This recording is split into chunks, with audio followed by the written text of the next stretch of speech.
401 देव सम्राट युद्ध। चेतन ओबेरॉय की आवाज गूंजने के बाद आकाश से एक स्पष्ट और ठंडी आवाज आई। बूढ़े, मुझे उम्मीद नहीं थी कि इतने वर्षों के बाद भी तुम इतने अनिर्णायक होगे, इसीलिए तुम कभी भी मोक्ष प्राप्त नहीं कर पाए। एक और देव सम्राट। इस क्षण पूरा उद्यानगर लगभग शांत हो गया और कई लोगों की निगाहें उस दृश्य पर टिक गई। सफेद वस्त्र पहने एक अधेड़ उम्र का व्यक्ति कांपते हुए शून्य लोक से बाहर आया। उसका आभास राजसी था, जो एक श्रेष्ठ व्यक्ति के दमनकारी आभा से भरा हुआ था। मेघमट के देव सम्राटों में से एक जुबिन ज़्वेरी। जुबिन ज़्वेरी ने सबसे पहले रजत पर नजर डाली, जो गंभीर रूप से घायल होने के बावजूद जानलेवा रूप से घायल नहीं था। वास्तव में अगर चेतन ओबेरॉय अभी रजत को मारना चाहते तो वो उन्हें रोक नहीं पाते, लेकिन चेतन ओबेरॉय ने उसे मारा ही नहीं। चेतन ओबेरॉय ने गहरी सांस ली और ठंडी आवाज में कहा, साथी दाऊवादी जाओ, तुमने ओबेरॉय परिवार की लगभग हर चीज ले ली है।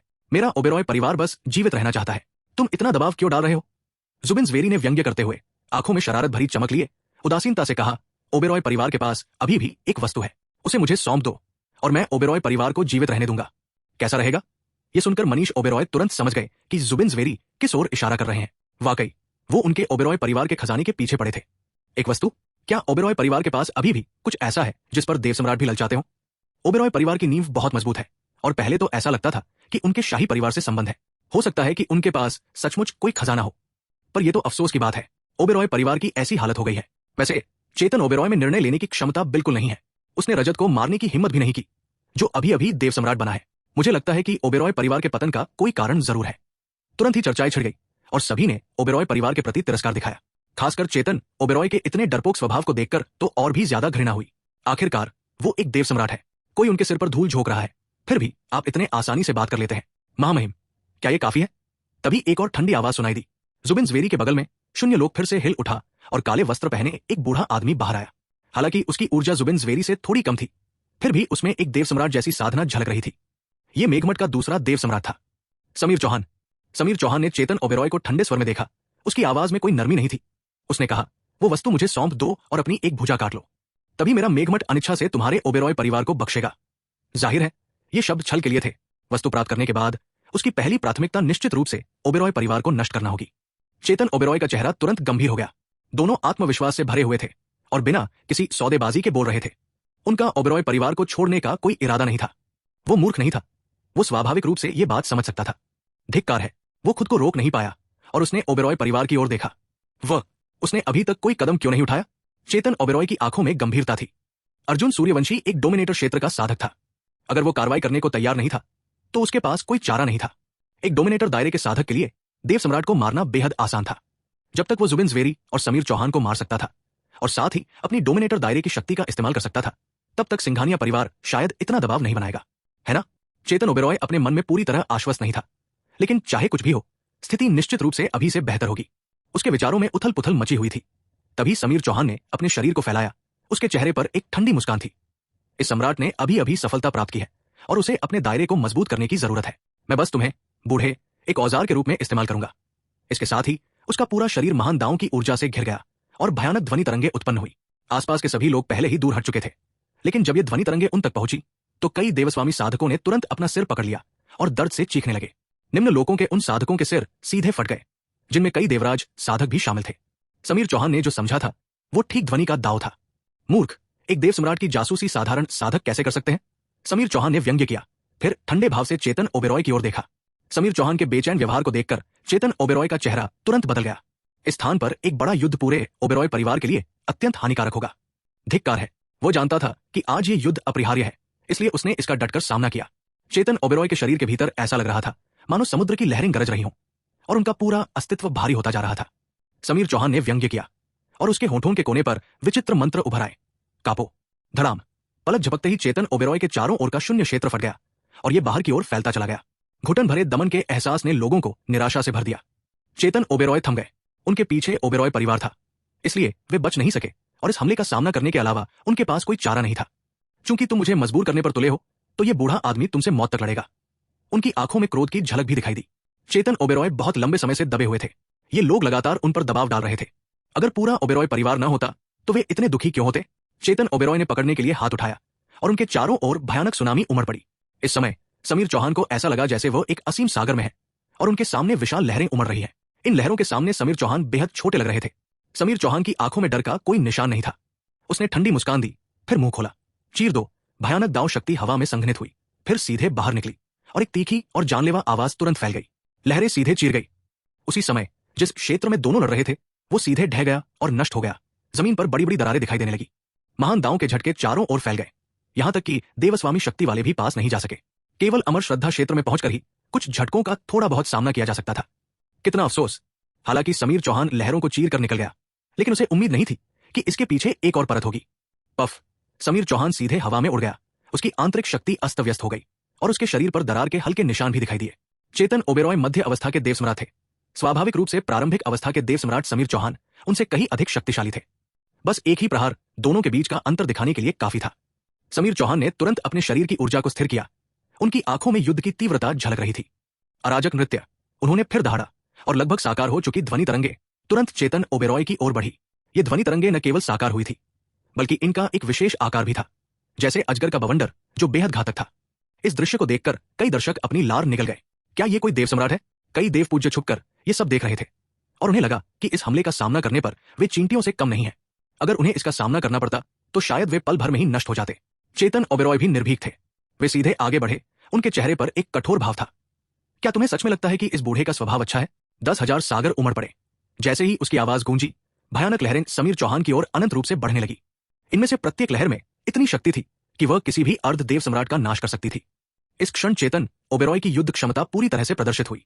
ध्वनि तरंगों से बना बवंडर इन निरंतर लहरों के सामने धीरे धीरे गायब हो गया। समीर चौहान का चेहरा बदल गया। चेतन ओबेरॉय लगातार पीछे हट रहे थे, जिससे उन्हें लगा कि दूसरे पक्ष में कोई वास्तविक शक्ति नहीं है। लेकिन इस संघर्ष के बाद उन्हें एहसास हुआ कि उन्होंने वास्तव में पीछे हट रहे इस देव सम्राट को कम आंका था। जुबिन जावेरी की आंखें सिकुड़ गई। वो स्वाभाविक रूप से निष्क्रिय नहीं रह सकते थे, अन्यथा समीर चौहान नुकसान में पड़ जाते। उन्होंने व्यंग्य किया और उनके हाथ में एक लंबा भाला प्रकट हुआ। अगले ही पल वो लंबा भाला असीम विनाशकारी शक्ति के साथ आकाश और पृथ्वी को भेदता हुआ चेतन ओबेरॉय की ओर बढ़ा। बुजुर्ग, चूंकि तुम मृत्यु चाहते हो तो मैं तुम्हारी इच्छा पूरी कर देता हूं। 402 सिंघानिया परिवार ने कार्रवाई की। क्या ओबेरॉय परिवार का नाश होगा? जैसे ही जुबिन ज़वेरी ने वार किया, एक भयानक दबाव फैल गया। वो भाले के मार्ग पर चल रहा था, जो हत्या में माहिर था। चेतन ओबेरॉय की आंखें सिकुड़ गई। उनका चेहरा हमेशा की तरह भावहीन रहा और उन्होंने जुबिन ज़वेरी के भाले को रोकने का कोई प्रयास नहीं किया। पूफ! अगले ही पल चेतन ओबेरॉय का शरीर पल भर में फट गया। क्या? मनीष ओबेरॉय चिल्लाए बिना नहीं रह सके। पुराने पूर्वज! उनकी आंखों में अविश्वास और निराशा थी। पुराने पूर्वज इतनी आसानी से कैसे मारे जा सकते हैं? यह जानना आवश्यक है कि चेतन ओबेरॉय छठे दर्जे के देव सम्राट थे, मध्य स्तर के देव सम्राटों में एक उच्च कोटि के प्राणी। फिर भी उन्हें जुबिन ज़वेरी ने इतनी आसानी से हरा दिया, जो उसी लोक में था। ऐसी बात किसी भी तरह से देखी जाए अकल्पनीय लग रही थी। न सिर्फ मनीष ओबेरॉय, बल्कि शहर में मौजूद सभी लोगों के चेहरे सदमे और अनिश्चितता से भरे थे। जाहिर तौर पर वे भी इस बात से बहुत हैरान थे कि चेतन ओबेरॉय इतनी आसानी से मारे गए। उन्होंने सोचा था कि चेतन ओबेरॉय 2 देव सम्राटों का मुकाबला नहीं कर पाएंगे, लेकिन उन्हें इतनी जल्दी हार की उम्मीद नहीं थी। तभी अचानक एक बदलाव आया। चेतन ओबेरॉय का क्षतविक्षत शरीर अचानक बहते पानी में बदल गया। ये जुबिन ज़वेरी की आंखें सिकुड़ गई। उन्हें एहसास ही नहीं हुआ था कि उनके सामने चेतन ओबेरॉय का अवतार है। तो फिर उनका असली शरीर कहाँ गया? अगले ही पल उन्हें अपने पूरे शरीर में ठंडक महसूस हुई और उन्होंने तुरंत अपना सिर घुमाकर दूर खड़े समीर चौहान की ओर देखा। सावधान रहो! हालांकि उनकी आवाज खत्म होते ही समीर चौहान के सामने एक आकृति प्रकट हो गई, जिसका रूप बेहद भयानक था और उसके शरीर के भीतर लगातार समुद्र की लहरें गरज रही थी। चेतन ओबेरॉय की आंखों में निर्ममता और हत्या का भाव भरा हुआ था। उन्होंने समीर चौहान को जान से मारने के इरादे से अपनी पूरी शक्ति लगा दी। चेतन ओबेरॉय के शरीर पर ऊर्जा का संचार करते हुए जुबिन ज़वेरी ने कहा, आपने 7वें दर्जे के देव सम्राट का पद प्राप्त कर लिया है।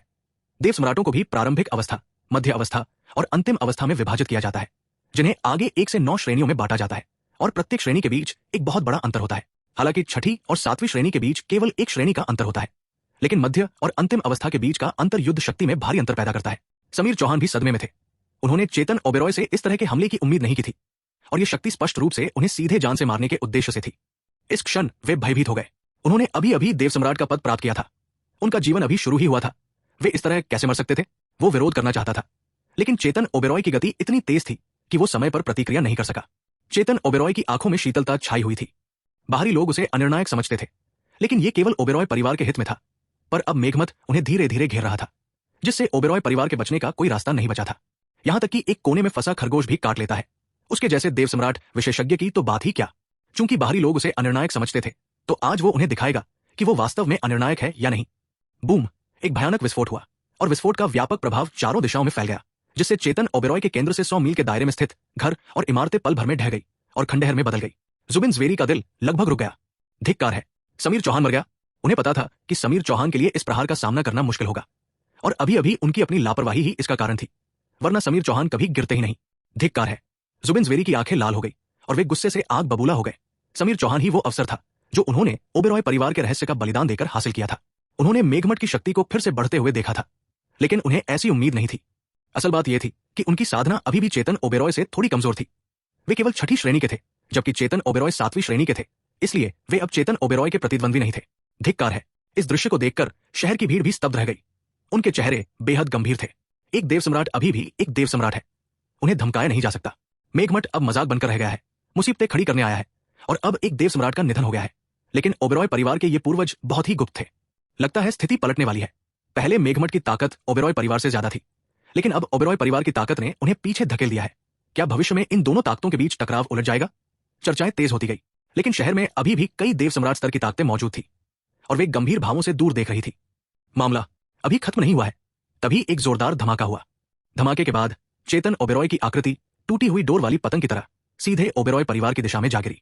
धमाका, एक जोरदार धमाका हुआ, जिसकी आवाज लगभग पूरे उदय नगर में सुनाई दी। इस भीषण प्रभाव से ओबेरॉय परिवार भी सीधे तौर पर चकनाचूर हो गया, लगभग अपने मूल स्वरूप से बिल्कुल अलग हो गया। इसके बाद का प्रभाव थम गया। शून्य लोक में सुनहरे वस्त्र पहने एक सुंदर युवक गंभीर भावों के साथ खड़ा था। उसकी आभा संयमित थी, जिससे उसकी गहराई का अंदाजा लगाना असंभव था, और उसकी कमर पर सोने के धागे से बना जेड का एक लटकन लटका हुआ था। सिंघानिया परिवार, ये शब्द सुनते ही कई लोगों के हृदय भयभीत हो गए। मेघमट को वास्तव में सिंघानिया परिवार का समर्थन प्राप्त था। सभी ने तुरंत इस नवोदित व्यक्ति को पहचान लिया। सिंघानिया परिवार के प्राचीन पूर्वज मनीष सिंघानिया, एक अर्धचरण अधिपति विशेषज्ञ। पूरे उदय प्रदेश में 3 प्रमुख अधिपति शक्तियां थी, जिनमें सिंघानिया परिवार की शक्ति सबसे भयावह थी, जिसके पास 2 अधिपति विशेषज्ञ, एक अर्धचरण अधिपति और लगभग 10 देव सम्राट विशेषज्ञ थे। सिंघानिया परिवार जैसी शक्ति के सामने ओबेरॉय परिवार तो चींटियों के समान था। एक उदय प्रदेश का अधिपति था, जबकि दूसरा उदय प्रदेश के भीतर मात्र एक देव सम्राट की शक्ति। ओबेरॉय परिवार के सदस्यों ने जब मनीष सिंघानिया को देखा तो उन्हें लगा मानो आसमान गिर पड़ा हो। सब खत्म। मनीष ओबेरॉय का हृदय निराशा से भर गया। वे सिंघानिया परिवार की शक्ति से भली भांति परिचित थे। पूरे शांति साम्राज्य में भी उनका कोई स्थान नहीं था। यद्यपि अब ओबेरॉय परिवार के साथ एक अधिपति विशेषज्ञ भी थे, फिर भी जब उनका सामना सिंघानिया परिवार से था, तो क्या वे ओबेरॉय परिवार की सहायता करने को तैयार होंगे? सच कहें तो मनीष ओबेरॉय को लगा कि अर्जुन सूर्यवंशी सीधे ही चले जाएंगे। नैना ओबेरॉय के गुरु मात्र एक अधिपति विशेषज्ञ थे। उदय प्रदेश के अधिपति सिंघानिया परिवार के विरुद्ध जाकर ओबेरॉय परिवार का साथ देना सरासर मूर्खतापूर्ण निर्णय होगा।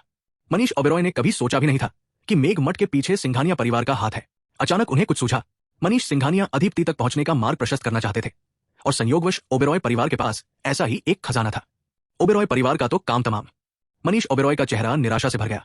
यदि सिंघानिया परिवार ओबेरॉय परिवार को नष्ट करना चाहता है, तो ओबेरॉय परिवार के बचने की संभावना लगभग न के बराबर है। इस समय समीर चौहान ने उन्हें ठीक देखकर राहत की गहरी सांस ली। उन्हें लगा था कि वे अभी अभी मर जाएंगे। धन्यवाद भगवान यांग। मनीष सिंघानिया कुछ नहीं बोले। उन्होंने बस दूसरे पक्ष को एक हल्की सी नजर डाली और फिर अपनी दृष्टि हटा ली। समीर चौहान उनके सिंघानिया परिवार का पाला पोसा हुआ शिष्य था, इसलिए उसकी मृत्यु इतनी आसानी से नहीं हो सकती थी। आखिरकार वो अभी भी देव सम्राट था और उसकी भूमिका अभी भी बहुत महत्वपूर्ण थी। भविष्य में निश्चित रूप से कई जगहों पर उसकी आवश्यकता होगी। मनीष सिंघानिया ने फिर से ओबेरॉय परिवार की ओर देखा। चेतन ओबेरॉय जमीन पर लेटे हुए थे। उनकी ऊर्जा कमजोर थी और उनकी छाती पर एक बड़ा गड्ढा था, जो कुछ हद तक विकृत और भयानक लग रहा था। ओबेरॉय परिवार ने उद्यनगर के नियमों का उल्लंघन किया है। आज मैं ओबेरॉय परिवार का नाश करूंगा। मनीष सिंघानिया की आवाज गूंज उठी। ओबेरॉय परिवार के पूर्वज शांति साम्राज्य के संस्थापक नायक थे। यदि सिंघानिया परिवार उन पर सीधा हमला करता तो यह शाही परिवार के लिए एक चुनौती होती। शाही परिवार अपनी प्रतिष्ठा बनाए रखने के लिए सिंघानिया परिवार के कार्यों से सहमत नहीं होगा। आखिरकार ओबेरॉय परिवार के पूर्वज भी शाही परिवार से संबंधित थे, लेकिन अब जब आरोप लग चुका था तो शाही परिवार कार्रवाई करने पर ज्यादा कुछ नहीं कहेगा। पिछली जांचों से ऐसा प्रतीत होता था कि शाही परिवार को ओबेरॉय परिवार के अस्तित्व की बिल्कुल भी परवाह नहीं थी। 403 प्रभुत्व क्षेत्र का भयानक रूपांतरण। चेतन ओबेरॉय उठने के लिए संघर्ष कर रहा था। उसके मुंह से ताजा खून बह रहा था। उसकी आंखें मृत्युमय धूसर रंग में रंगी हुई थी। सिंघानिया परिवार एक ऐसा शत्रु था जिसका सामना ओबेरॉय परिवार नहीं कर सकता था। इसका मतलब था कि ओबेरॉय परिवार का आज विनाश निश्चित था। जहां तक अधिपति साधक युए निंगर द्वारा वापस लाए जाने की बात है, वो संभवतः ओबेरॉय परिवार के लिए आगे नहीं आएगा, क्योंकि सिंघानिया परिवार की शक्ति बहुत ही जबरदस्त थी। चेतन ओबेरॉय धीरे से खड़े हुए और ओबेरॉय परिवार के सभी सदस्यों पर नजर डाली, जो उन्हें चिंता से देख रहे थे। उन्होंने गहरी सांस ली और खुद को दोषी ठहराते हुए कहा, यह मेरी अक्षमता है। मैं अपने परिवार की रक्षा भी नहीं कर पा रहा हूं। उनके बोलते ही ओबेरॉय परिवार के कई सदस्यों की आंखें लाल हो गई और कुछ भावुक लोग तो रो पड़े। सभी जानते थे कि आज ओबेरॉय परिवार इस विपत्ति से बच नहीं सकता। प्राचीन पूर्वज, ऐसी बातें मत कहिए। आपने ओबेरॉय परिवार के लिए बहुत बलिदान दिया है। हम ही नाकाफी हैं। बिल्कुल, सबसे बुरा तो यही होगा कि मौत को गले लगा ले। अगर सिंघानिया परिवार हमारे ओबेरॉय परिवार को नष्ट करना चाहता है तो हम मरने से पहले उन्हें करारा जवाब देंगे। ये समय बहुत घुटन भरा रहा है, चलो हम उनसे जान की बाजी लगाकर लड़े। गुस्से भरी गर्जनाएं गूंज उठीं और हालांकि ये एक उग्र चीख लग रही थी, लेकिन सभी को केवल दुख महसूस हो रहा था। ये बलवान के सामने कमजोर की बेबसी और हताशा थी। बचने की कोई उम्मीद नहीं थी। चेतन ओबेरॉय ने भी अपने मन को थोड़ा स्थिर किया। उन्होंने आकाश में मनीष सिंघानिया की ओर देखा। उनकी आंखों में दृढ़ संकल्प था। अगले ही पल उनके शरीर से एक अत्यंत तीव्र ऊर्जा का प्रवाह उठा। यह प्रवाह विनाशकारी शक्ति से भरा था, यहां तक कि जुबिन ज़्वेरी का दिल भी धड़कना भूल गया। आत्मविनाश। जुबिन ज़्वेरी की पुतलियां सिकुड़ गई। वो जानते थे कि चेतन ओबेरॉय मृत्यु तक लड़ने की योजना बना रहे हैं। देव सम्राट साधना के अंतिम चरण के साधक का आत्मविनाश लगभग निश्चित रूप से उन्हें मार डालेगा और उन्हें तुरंत पीछे हटने की इच्छा हुई। पल भर में चेतन ओबेरॉय के शरीर के भीतर की ऊर्जा भयानक रूप से शक्तिशाली हो गई, जिससे मनीष सिंघानिया भी थोड़ा चिंतित हो गए। देव सम्राट साधना के अंतिम चरण के साधक का आत्मविनाश अभी भी उनके लिए कुछ हद तक चिंताजनक था। मनीष ओबेरॉय ने भी चेतन ओबेरॉय की स्थिति पर ध्यान दिया। उनके चेहरे पर कड़वाहट थी। ओबेरॉय परिवार पूरी तरह से गतिरोध में था। उसी समय उदयनगर के एक अन्य भाग में सर्ववास्तु महल में सबसे ऊपरी मंजिल पर दो लोग बैठे थे। उनमें से एक सर्ववास्तु महल की ज़ारा चौहान थी, जिनसे अर्जुन सूर्यवंशी की मुलाकात मयूरी नगर में हुई थी। उनके बगल में काले वस्त्र पहने एक व्यक्ति बैठा था, जिसका चेहरा क्रोध रहित लेकिन प्रभावशाली था। हालांकि उसकी कमर पर लटके ड्रैगन पैटर्न वाले जेड पेंडेंट से यह स्पष्ट था कि वो व्यक्ति शांति साम्राज्य के शाही परिवार से होना चाहिए। दोनों की ऊर्जा अत्यंत शांत थी, फिर भी दमनकारी शक्ति से भरपूर थी। ज़ारा चौहान ने मुस्कुराते हुए कहा, महासेनापति, मैंने सुना है कि ओबेरॉय परिवार के पूर्वज कभी साम्राज्य के प्रति दयालु थे। क्या आप चुपचाप बैठे रहेंगे और कुछ नहीं करेंगे? हर्ष सक्सेना ने थोड़ा सा भौहें चढ़ाई। उन्हें समझ नहीं आया कि ज़ारा चौहान ने अचानक ओबेरॉय परिवार का जिक्र क्यों किया। इस बार हर्ष सक्सेना उदयनगर में केवल घूमने आए थे और संयोगवश उनकी मुलाकात ज़ारा चौहान से हो गई, इसलिए उन्होंने दांव पर चर्चा करने के लिए मिलने का फैसला किया। हर्ष सक्सेना ने ओबेरॉय परिवार की ओर देखा। वहां का माहौल बेहद तनावपूर्ण था, फिर भी उनके चेहरे पर कोई भाव नहीं था। वे ओबेरॉय परिवार के पूर्वज थे। वर्तमान ओबेरॉय परिवार का कोई महत्व नहीं है, इसकी रक्षा करना व्यर्थ है। साम्राज्य के लिए मूल्य सर्वोपरि था। वर्तमान ओबेरॉय परिवार में केवल एक देव सम्राट साधक था, जिसका पूरे शांति साम्राज्य में लगभग कोई महत्व नहीं था। कम से कम सिंघानिया परिवार जितना तो बिल्कुल नहीं। ओबेरॉय परिवार के लिए सिंघानिया परिवार को नाराज करना पूरी तरह से उल्टा पड़ सकता था। यह शाही परिवार था, सबसे निर्मम लोगों का समूह। उनकी नजर में मूल्य सर्वोपरि था। ज़ारा चौहान ने हल्की सी मुस्कान के साथ कुछ रहस्यमय ढंग से कहा, मुझे लगता है कि यह बात पूरी तरह सच नहीं है। उस दिन अर्जुन सूर्यवंशी के जाने के बाद ज़ारा चौहान ने खास तौर पर लोगों को उनकी गतिविधियों पर नजर रखने का आदेश दिया। चूंकि अर्जुन सूर्यवंशी का छिपने का कोई इरादा नहीं था, इसलिए ज़ारा चौहान को आसानी से पता चल गया कि अर्जुन सूर्यवंशी उदयनगर आए हैं, और इसी वजह से उन्हें यूएन निंगर के साथ उनके संबंध के बारे में भी जानकारी मिल गई। ये जानना जरूरी है कि अर्जुन सूर्यवंशी बेहद शक्तिशाली वंश के व्यक्ति थे, जिनके सेवक भी अत्यंत शक्तिशाली थे। ज़ारा चौहान स्वाभाविक रूप से ऐसे शक्तिशाली साधक से मिलने का अवसर तलाशना चाहती थी, शायद कोई असाधारण अवसर भी। हालांकि अर्जुन सूर्यवंशी इन दिनों ओबेरॉय परिवार में ही रुके हुए थे और ज़ारा चौहान को कोई उपयुक्त अवसर नहीं मिला था। एक व्यापारी होने के नाते वो अच्छी तरह जानती थी कि अगर वो जानबूझकर उनसे संपर्क करेंगी तो इससे केवल नाराजगी ही होगी। ये स्वाभाविक ही होना चाहिए था। दुर्भाग्य से उन्हें ऐसा कोई अवसर कभी नहीं मिला। ये सुनकर हर्ष सक्सेना की भौहें तंग गई। उसने कुछ उलझन में पूछा, आपका क्या मतलब है, मंडप स्वामी जो? क्या इस ओबेरॉय परिवार का अब भी कोई महत्व है? ज़ारा चौहान ने कुछ नहीं कहा। उसने बस हल्के से सिर हिलाया। आज शायद इसी वजह से सिंघानिया परिवार का नाश हो जाएगा। जैसे ही उसने ये कहा, हर्ष सक्सेना का चेहरा तुरंत बदल गया। ज़ारा चौहान उससे झूठ नहीं बोल सकती थी। अगर वो ऐसा कह सकती है तो जरूर कोई कारण होगा जो वो नहीं जानता। लेकिन ये कैसे संभव था? वो ओबेरॉय परिवार के बारे में जानता था। उनका सबसे शक्तिशाली साधक तो केवल एक देव सम्राट था।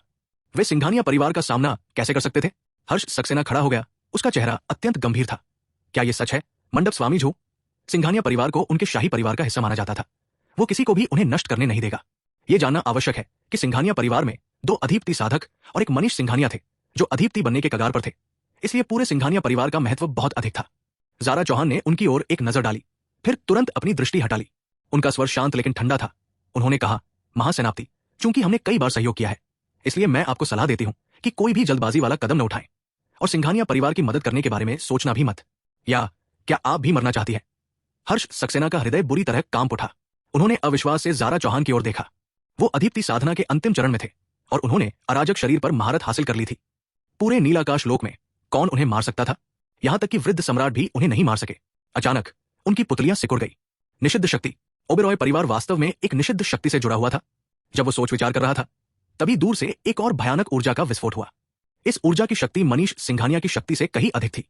उदयनगर के ऊपर एक विशाल आकृति प्रकट हुई, जो भयानक दमनकारी शक्ति से घिरी हुई थी, मानो कोई देवता या राक्षस संसार पर प्रभुत्व जमा रहा हो।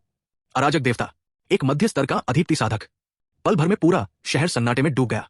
सभी लोग इस दृश्य को अचंभित होकर देखते रहे। कितने वर्षों से किसी अधीप्ति साधक ने कोई गतिविधि नहीं की थी, फिर भी आज उन्हें इसे देखने का सौभाग्य प्राप्त हुआ था। चेतन ओबेरॉय, तुम्हारी हिम्मत कैसे हुई? एक आवाज गूंज उठी। एक देव सम्राट साधक का आत्मविनाश पूरे उदय नगर में व्यापक विनाश का कारण बनेगा, जिसे सिंघानिया परिवार नहीं देखना चाहता था।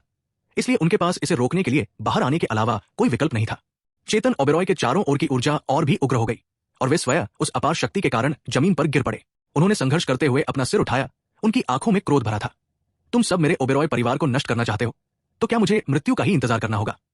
जैसे ही उनकी आवाज समाप्त हुई, उनके शरीर की ऊर्जा में तीव्र उछाल आया और उनके शरीर पर तुरंत छोटी छोटी दरारें दिखाई देने लगी। उनके भीतर से रक्तलाल प्रकाश निकला। एक क्षण के लिए एक उन्मत्त और उग्र ऊर्जा फैल गई, जिससे सभी के दिल अनायास ही कांप उठे। 404 फरहान ने कार्रवाई की, जिससे दुनिया चौंक गई। चेतन ओबेरॉय की दहाड़ में लाचारी और दृढ़ संकल्प भरा था, और कई लोग जिन्होंने पहले ओबेरॉय परिवार का उपहास किया था, अब गंभीर हो गए। उनके चेहरे पर सहानुभूति का भाव था। आकाश में ऊंचाई पर स्थित विशाल अवतार ने नीचे देखा। तुरंत बाद एक ठंडी गरजती हुई आवाज गूंजी। घमंडी, तुम्हारे ओबेरॉय परिवार और मेघमट के बीच के झगड़े ने उद्यनगर को प्रभावित किया, इसीलिए नगर प्रमुख ने कार्रवाई की। ये तुम्हारी ही गलती है, क्योंकि तुम इतने जिद्दी हो। मैं तुम्हें नष्ट कर दूंगा। इतना कहकर आकाश से एक विशाल हाथ नीचे आया, जिसकी असीम शक्ति से लोगों के रोंगटे खड़े हो गए। लगभग पूरा उद्यनगर इस दृश्य का साक्षी बना। उनके दिलों में भय और निराशा का भाव घुल गया। यह समझना जरूरी है कि वे केवल इस दृश्य को देख रहे थे। वे कल्पना भी नहीं कर सकते थे कि इस हमले का शिकार हुए लोगों के लिए यह कितना भयावह होगा। चेतन ओबेरॉय ने ऊपर देखा। उनकी आंखें लाल थी।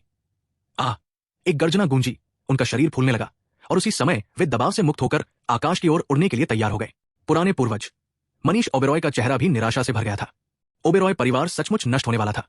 जैसे ही चेतन ओबेरॉय आकाश में उड़ने ही वाले थे कि अचानक एक हाथ ने उन्हें पीछे धकेल दिया और उनके शरीर के भीतर की उग्र ऊर्जा तेजी से उलटने लगी और अपनी प्रारंभिक अवस्था में लौट आई। चेतन ओबेरॉय के सामने एक लंबा और पतला व्यक्ति एक हाथ पीठ पीछे रखे खड़ा था और उसने सिर घुमाकर शांत स्वर में कहा, मैंने कहा था ना कि मैं तुम्हारा साथ दूंगा। इतनी जल्दी क्या है? चेतन ओबेरॉय का चेहरा असमंजस से भरा था। स्पष्ट रूप से उन्होंने अभी तक पूरी तरह से प्रतिक्रिया नहीं दी थी। उनका स्थान पहले ही सबका ध्यान आकर्षित कर चुका था। अर्जुन सूर्यवंशी के प्रकट होने पर भीड़ ने तुरंत ध्यान दिया। यह व्यक्ति कौन था? यह प्रश्न उनके मन में उठा। दूर सर्ववस्तु महल के भीतर हर्ष सक्सेना का चेहरा सदमे से भरा था। यह कैसे संभव है? उनके चेहरे पर अविश्वास था। एक देव सम्राट साधक का आत्मविनाश, और वो भी आत्मविनाश की अंतिम अवस्था में। असल में कोई भी उसे बचा नहीं सकता था। यहां तक कि अगर उसने खुद भी इसे रोकने की कोशिश की होती तो ज्यादा से ज्यादा वह चेतन ओबेरॉय की दिव्य आत्मा को बचा सकता था। लेकिन अब चेतन ओबेरॉय का आत्मविनाश न केवल रुक गया था, बल्कि वो पूरी तरह से ठीक भी था। दूसरी ओर अर्जुन सूर्यवंशी ने आकाश की ओर देखा और फिर शांत भाव से कहा, मैं ये तमाशा देखते देखते थक गया हूं। अब इसे खत्म करने का समय आ गया है। फरहान, इन सबको मार डालो। एक शांत उदासीन आवाज गूंजी, जिसे इस जगह पर ध्यान दे रहे लगभग सभी शक्तिशाली लोगों ने सुना। उनके चेहरे सदमे और समझ से परे थे। उसका क्या मतलब था? क्या वो सिंघानिया परिवार के अधिपति को मारने जा रहा था? सभी को यह कुछ बेतुका लगा। अर्जुन सूर्यवंशी के बोलने के बाद अचानक उनके बगल में एक आकृति प्रकट हुई। फरहान ने आदरपूर्वक घुटने टेककर अर्जुन सूर्यवंशी को प्रणाम किया। जैसा आप कहें। वो धीरे से उठा, फिर आकाश से तेजी से नीचे आते विशाल हाथ की ओर मुड़ा। उसके चेहरे पर एक व्यंग्यपूर्ण भाव था। चींटी। पल भर में एक असहनीय घुटन भरा दबाव उत्पन्न हुआ। पूरा उदय नगर सन्नाटे में डूब गया और एक अत्यंत ठंडी ऊर्जा का विस्फोट हुआ। अनगिनत मीलों तक फैले हर व्यक्ति को ऐसा लगा मानो उनके नीचे की जमीन एक अथाह खाई हो और विनाश के हाथ उन्हें नीचे खींच रहे हों। यह क्या हो रहा है? किसी ने भय से चीख मारी। फरहान की आंखें सन्नाटे में थी। उसने अपना हाथ थोड़ा सा उठाया और एक शांत आवाज गूंजी, मर जा। अगले ही पल आकाश और पृथ्वी मुरझाते हुए प्रतीत हुए और आकाश में सिंघानिया परिवार के अधिपति अवतार एक मुरझाए हुए फूल की तरह तेजी से मुरझाकर विलीन होने लगे। फरहान का दांव ठीक निर्वाण था। यह महान दांव सभी महान दांवों में अपेक्षाकृत शक्तिशाली माना जाता था। उस अवतार में 50 वर्ष के एक बुजुर्ग जैसे दिखने वाले एक व्यक्ति भयभीत होकर चिल्लाए बिना नहीं रह सके। यह क्या है? सन्नाटे की शक्ति तेजी से उनकी ओर फैली और बिना एक चीख भी निकले उन्हें पूरी तरह से अपनी चपेट में ले लिया। इस क्षण सिंघानिया परिवार के संप्रभु की आभा इस दुनिया से पूरी तरह गायब हो गई थी। सन्नाटा, सन्नाटा। अनगिनत लोग अपनी आंखें चौड़ी करके इस दृश्य को अविश्वास से देखते रहे। इतने स्तब्ध थे कि कुछ बोल नहीं पा रहे थे। एक अधिपति शक्ति यूं ही मारा गया। सर्ववस्तु महल के ऊपर हर्ष सक्सेना का चेहरा अत्यधिक भय से भर गया था। उनका पूरा शरीर थोड़ा कांप रहा था। साधना याव जानवरों में रक्त दमन की तरह थी। कमजोर स्वाभाविक रूप से बलवान से भयभीत और भयभीत होते हैं। वह एक निषिद्ध शक्ति है। जैसे ही उनके शब्द समाप्त हुए उनके हृदय में भय तीव्र हो गया। एक निषिद्ध शक्ति भी उस युवक के सामने घुटने टेक देती है। तो आखिर ये नौजवान कौन था? सच कहें तो हर्ष सक्सेना अब कल्पना भी नहीं कर पा रहा था। उसे अचानक थोड़ा सौभाग्यशाली महसूस हुआ कि ज़ारा चौहान ने उसे पहले ही समझा दिया था, वरना अगर उसने जल्दबाजी में कोई कदम उठाया होता तो क्या पूरा शांति साम्राज्य नष्ट नहीं हो जाता? आखिर इतनी भयानक शक्तियों के सामने शांति साम्राज्य एक चींटी से कम नहीं था। किसी निषिद्ध शक्ति को गुलाम बनाने के लिए व्यक्ति को कम से कम एक उच्च कोटि की निषिद्ध शक्ति होना चाहिए, या उससे भी ऊपर, और ऐसा व्यक्ति तो उसकी कल्पना से परे था। फरहान की आकृति आकाश में मंडराती हुई, मानो कोई यमराज हो। उसने बस दूर देखा और समीर चौहान और जुबिन ज़वेरी पल भर में गायब हो गए। उसके लिए जब तक वे निषिद्ध शक्ति नहीं थे, तब तक वे लगभग सभी पल भर में नष्ट हो सकते थे। एक निषिद्ध शक्ति और एक अधीप्ति शक्ति में जमीन आसमान का अंतर था। देव सम्राटों की तो बात ही छोड़िए, उन्हें चींटी कहना भी अतिशयोक्ति होगी। तभी फरहान ने दूसरी दिशा में देखा। वही सिंघानिया परिवार स्थित था। उसने फिर से अपना हाथ उठाया और उसके शरीर में दाऊची का प्रभाव बढ़ गया। हे प्रभु, दया करो। सिंघानिया परिवार के भीतर से एक भयभीत आवाज आई, लेकिन आवाज के साथ ही पूरा सिंघानिया परिवार तेजी से बिखरने लगा। सिंघानिया परिवार से जुड़ी हर चीज एकदम सन्नाटे में डूब गई, मानो उसका कभी अस्तित्व ही न रहा हो। पल भर में पूरा सिंघानिया परिवार गायब हो गया। इस समय उदय नगर में हर कोई भय और भ्रम से भर गया था।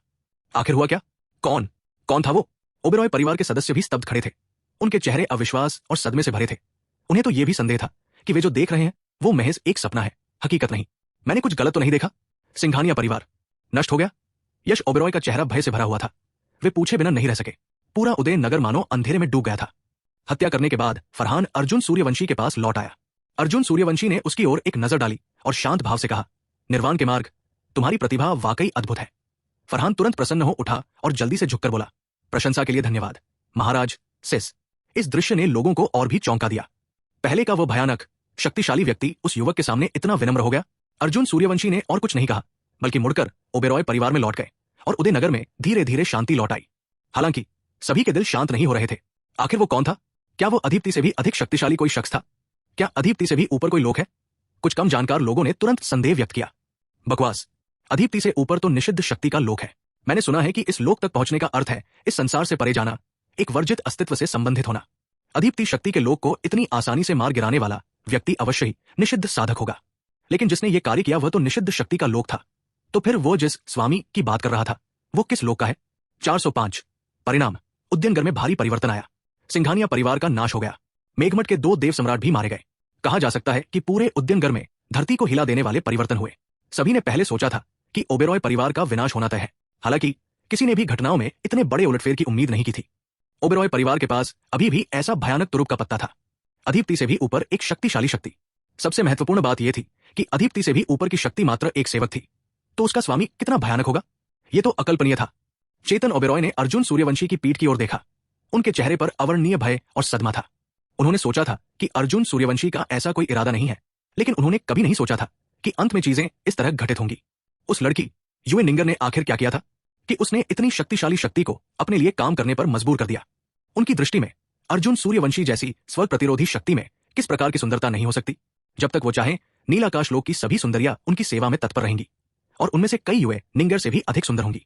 चेतन ओबेरॉय ने गहरी सांस ली, तुरंत जमीन पर घुटने टेक दिए और श्रद्धा भाव से जोर से कहा, आपकी सहायता के लिए धन्यवाद महोदय। हमारा ओबेरॉय परिवार इस जीवन रक्षक कृपा को कभी नहीं भूलेगा। अब से ओबेरॉय परिवार केवल आपके आदेशों का पालन करेगा। कृतज्ञता आवश्यक थी। बेशक उसकी अपनी एक छोटी सी योजना भी थी।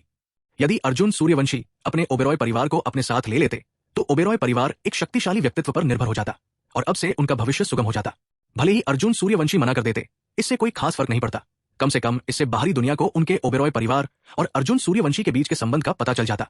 भविष्य में कोई भी उनके ओबेरॉय परिवार को नाराज करने की हिम्मत नहीं करेगा। कम से कम लंबे समय तक तो यही स्थिति रहेगी। ओबेरॉय परिवार के अन्य सदस्यों ने भी तुरंत प्रतिक्रिया दी, फिर सीधे अर्जुन सूर्यवंशी के सामने घुटने टेक दिए और चेतन ओबेरॉय की कही बात दोहराई। एक क्षण के लिए पूरा उदय नगर शांत हो गया। सभी अर्जुन सूर्यवंशी को गंभीर भावों से देखने लगे। यही एकमात्र तरीका था जिससे वे अर्जुन सूर्यवंशी और ओबेरॉय परिवार के बीच संबंध का पता लगा सकते थे। अर्जुन सूर्यवंशी के कदम थोड़ी देर के लिए रुके। वे ठहरे और फिर अपना सिर पीछे घुटनों के बल बैठे ओबेरॉय परिवार के सदस्यों की ओर घुमाया। उनके हाथ अभी भी उनकी पीठ के पीछे थे। उनका चेहरा एकदम शांत था। एक नजर डालने के बाद उन्होंने अपना सिर वापस घुमाया और ओबेरॉय परिवार परिसर में और अंदर चले गए। हालांकि उनकी यही मुद्रा थी जिसने उदय नगर में अनगिनत लोगों को गंभीर बना दिया। कोई इनकार नहीं, कोई घृणा नहीं। इससे कम से कम यह संकेत मिलता था कि इस व्यक्ति का ओबेरॉय परिवार के साथ बहुत अच्छा संबंध था। कम से कम वो निश्चित रूप से ओबेरॉय परिवार को कुछ भी बुरा नहीं चाहते थे। हालांकि वे नहीं जानते थे कि ओबेरॉय परिवार इतने शक्तिशाली व्यक्ति से क्यों जुड़ा हुआ था, लेकिन तथ्य उनके सामने थे और वे केवल इस बात पर विचार करना शुरू कर सकते थे कि भविष्य में ओबेरॉय परिवार का सामना करते समय उन्हें क्या रवैया अपनाना चाहिए। चेतन ओबेरॉय ने स्वाभाविक रूप से अर्जुन सूर्यवंशी की प्रतिक्रिया देखी। उनका चेहरा आनंद से भर उठा था। क्या उन्होंने सहमति दे दी? ओबेरॉय परिवार का उत्थान निकट था। जब तक अर्जुन सूर्यवंशी की शक्ति शेष थी, उन्हें देव सम्राट 9वें पद तक पहुंचने का अवसर मिलेगा और फिर वे उस शक्ति का उपयोग करके सीधे अधीप्ति पद प्राप्त कर सकते थे। उस समय ओबेरॉय परिवार को नीलाकाश लोक में भी स्थान प्राप्त होगा। एक क्षण के लिए उन्होंने अपना सिर और भी नीचे झुका लिया। अर्जुन सूर्यवंशी के पूरी तरह गायब हो जाने के बाद ही वे उठे और गंभीर भाव से बोले, दूसरे वरिष्ठ, जल्दी से हांडा परिवार के सदस्यों को ओबेरॉय परिवार परिसर की मरम्मत के लिए ले चलो। मनीष ओबेरॉय, मेरे साथ मेघमत का नाश करने चलो। मेघमत ने पहले भी उन पर हर जगह अत्याचार किया था, इसलिए स्वाभाविक रूप से वे उन्हें नहीं छोड़ेंगे। मनीष ओबेरॉय के चेहरे पर भी अदम्य आनंद झलक रहा था, मानो उन्हें अंततः बदला मिल गया हो। ओबेरॉय परिवार के अन्य सदस्यों को भी लगा जैसे उन्होंने अंत तक टिके रहने का निश्चय कर लिया हो। जी पूर्वज, अचानक चेतन ओबेरॉय को कुछ सूझा और वे फिर जोर से बोले, जो लोग पहले ओबेरॉय परिवार छोड़कर चले गए थे, उन्हें वापस आने की अनुमति नहीं है। इस घटना ने उन्हें यह एहसास दिलाया कि ओबेरॉय परिवार को सुधार की जरूरत है और वो पहले की तरह नहीं चल सकता। पिछला ओबेरॉय परिवार बहुत बड़ा हो गया था, जो पूरे परिवार के लिए बहुत हानिकारक था और संसाधनों के आवंटन में गंभीर समस्याएं थी। लेकिन इस संकट ने उनके ओबेरॉय परिवार को बदलाव का अवसर दिया। उदयनगर में इस बात पर ध्यान देने वाले कई लोग वे थे जो अतीत में ओबेरॉय परिवार छोड़कर चले गए थे, जिनमें ओबेरॉय परिवार की प्रत्यक्ष और अप्रत्यक्ष दोनों शाखाएं शामिल थी। शुरुआत में वे सभी बहुत खुश थे कि ओबेरॉय परिवार ने इस संकट से पार पा लिया है और उन्होंने एक अत्यंत शक्तिशाली व्यक्ति से खुद को जोड़ लिया था।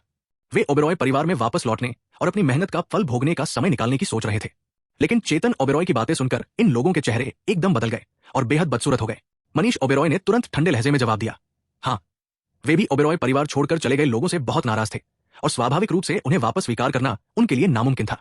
जल्द ही ओबेरॉय परिवार शान से मेघमत की ओर चल पड़ा। हालांकि मेघमत भी इस जगह पर नजर रख रहा था और कई लोगों ने कुछ गड़बड़ महसूस करते ही मेघमत से जुड़ी हर चीज त्याग दी और सीधे चले गए। लेकिन मुख्य सदस्य चाहकर भी नहीं जा सके। देव सम्राटों के बिना मेघमत पहले से ही खतरे में था। मेघमत की शक्ति कमजोर होने के साथ ही वे सभी ताकतें जो पहले ओबेरॉय परिवार पर अत्याचार करने में उनका साथ देती थी, मेघमत को खत्म करने में ओबेरॉय परिवार की मदद के लिए आगे आ गई। उन्हें उम्मीद थी कि ओबेरॉय परिवार पुरानी बातों को भुला देगा। चेतन ओबेरॉय हर किसी को मारने पर तुले रहने वाले व्यक्ति नहीं थे। उन्होंने मेघमत के सभी प्रमुख सदस्यों को मार डाला, लेकिन अन्य बाहरी लोगों के पीछे भागने में उन्हें कोई दिलचस्पी नहीं थी। ये लोग उन लोगों जैसे थे जो पहले ओबेरॉय परिवार छोड़ चुके थे। उस समय ओबेरॉय परिवार के कई सदस्यों के चले जाने के बाद मेघमत ने उनकी भी परवाह नहीं की थी। क्या आप ऐसे लोगों से जो सीधे अपने परिवार को छोड़ देते हैं बदला लेने की प्रबल इच्छा की उम्मीद कर सकते हैं? वे तो बस अवसरवादियों का एक समूह थे, उनसे कोई खतरा नहीं था। इसके अलावा ओबेरॉय परिवार इतने वर्षों से सक्रिय था और उनकी वंश परंपरा बहुत पहले ही फैल चुकी थी। ओबेरॉय परिवार के वंश को पूरी तरह मिटाना लगभग नामुमकिन था। अगर ऐसा हो भी जाता तो यह बहुत मुश्किल और सरासर अनावश्यक होता। भले ही किसी देव सम्राट ने दांव में महारत हासिल कर ली हो, लेकिन अत्यधिक कर्म उनके साधना स्तर के लिए अच्छा नहीं होता। सर्ववास्तु महल की सबसे ऊपरी मंजिल पर हर सक्सेना कुछ कमजोरी से वापस बैठ गए। उनकी सांस फूल गई। कुछ देर की चुप्पी के बाद वे फिर खड़े हुए। मंडप के स्वामी जो, मैं पहले वापस जाता हूं। यह व्यक्ति वाकई बहुत शक्तिशाली है। मुझे शाही परिवार को इस ओर ध्यान दिलाना होगा ताकि उसे उकसाने से बचा जा सके और कोई घातक आपदा ना आ जाए। ज़ारा चौहान ने उन्हें रोकने की कोशिश नहीं की। उन्होंने सिर हिलाया। अगले ही पल हर्ष सक्सेना सर्ववास्तु महल में गायब हो गए। ज़ारा चौहान ने फिर से ओबेरॉय परिवार पर अपनी निगाहें टिका दी। उनकी खूबसूरत आंखों में गंभीरता और उम्मीद का भाव झलक रहा था। जब उस छोटी बच्ची यूएन निंगर को भी इतना सम्मान मिल सकता है तो मुझे भी मौका मिलना चाहिए, है ना? बोलते हुए ऐसा लगा जैसे उसे अपने विचारों पर थोड़ी शर्म आ रही हो और उसके कोमल चेहरे पर हल्की सी लाली आ गई। उसने अर्जुन सूर्यवंशी और यूएन निंगर के मामले की गहन जांच की थी, इसलिए वह इसके पीछे के कारणों को अच्छी तरह जानती थी। विनम्र निवेदन, यदि आपको लगता है कि अगले पृष्ठ पर क्लिक करने से आप दूसरी वेबसाइटों पर चले जाते हैं तो कृपया नीचे दिए गए अध्याय त्रुटि रिपोर्ट या हमसे संपर्क करें का उपयोग करके हमें सूचित करें। हम इसे जल्द से जल्द ठीक कर देंगे। आपकी समझ के लिए धन्यवाद। 406 ओबेरॉय परिवार बेहतर हो रहा है। सच कहूं तो ज़ारा चौहान खुद नहीं जानती थी कि उसे अर्जुन सूर्यवंशी में दिलचस्पी क्यों थी। शायद ये उसकी शक्तिशाली साधना थी। बेशक ये तो बस एक हिस्सा था। आखिर शक्तिशाली पुरुष किसे पसंद नहीं होता? ज़ारा चौहान भी एक महिला थी और स्वाभाविक रूप से विपरीत लिंग में रुचि रखती थी। लेकिन उनसे पहले मिले सभी पुरुष उनसे कमतर थे, इसलिए स्वाभाविक रूप से वे उन्हें पसंद नहीं कर पाई। लेकिन अर्जुन सूर्यवंशी अलग थे। उनकी शक्ति ज़ारा चौहान की कल्पना से परे थी। वे एक ऐसे व्यक्ति थे जिनके स्तर तक पहुंचना उनके लिए असंभव था। ज़ारा चौहान की दिलचस्पी ठीक इसी तरह के पुरुष में थी जिसे सम्मान की दृष्टि से देखा जाना चाहिए। ज़ारा चौहान ने अपनी आंखों में थोड़ी झिझक लिए फिर से ओबेरॉय परिवार की ओर देखा। सिंघानिया परिवार और मेघमत के विनाश की खबर तेजी से फैल गई और देखते ही देखते पूरे उदय प्रदेश और यहां तक कि शांति साम्राज्य को भी इसकी जानकारी हो गई। हालांकि शाही परिवार का हस्तक्षेप करने का कोई इरादा नहीं था। उन्होंने उदय प्रदेश का कार्यभार संभालने के लिए किसी को भी नहीं भेजा। फिर भी उद्यनगर में जो कुछ हुआ था उससे उदय प्रदेश के लोग स्तब्ध और अविश्वास में थे। बेशक इन्हें कम से कम शक्तिशाली साधक तो माना ही जाता था, क्योंकि वे सभी जानते थे कि ओबेरॉय परिवार और सिंघानिया परिवार के बीच कितना बड़ा अंतर था। लेकिन निचले स्तर के कई साधकों के लिए यह तमाशा मात्र था।